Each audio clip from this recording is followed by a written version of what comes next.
वेळ पडल्यास गोळी झेलायला तयार मराठा आरक्षणासाठी मनोज जरांगेंचं भावनिक आवाहन।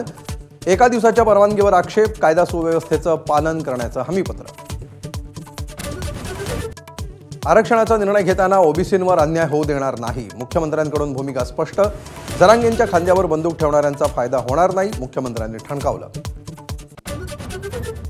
आझाद मैदानात जरांगेंच्या आंदोलनासाठी जय्यत तयारी, तर नवी मुंबईच्या एपीएमसी मार्केटमध्ये आंदोलकांसाठी जेवणाची तयारी।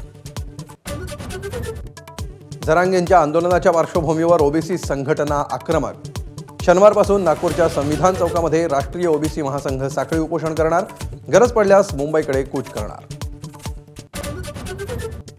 80व्या वर्षीही संघानं जबाबदारी दिली तर पार पाडणार, सरसंघचालकांचं मोठं वक्तव्य। 75 वर्षांनंतर निवृत्त व्हावं असं बोललोच नसल्याचं स्पष्टीकरण। कोल्हापूर वगळता शक्तीपीठ महामार्गाच्या भूसंपादनाचा आदेश पारित। पहिल्या टप्प्यासाठी वर्धा ते सांगलीपर्यंत भूसंपादन, कोल्हापुरातील तीव्र विरोधानंतर पुन्हा चर्चेच्या फेऱ्या झडणार। नांदेडसह बीड, लातूरमध्ये पुन्हा पावसाचा धुमाकूळ। नायगावमध्ये ढगफुटी सदृश पाऊस, 20 ते 25 जणांचं रेस्क्यू ऑपरेशन।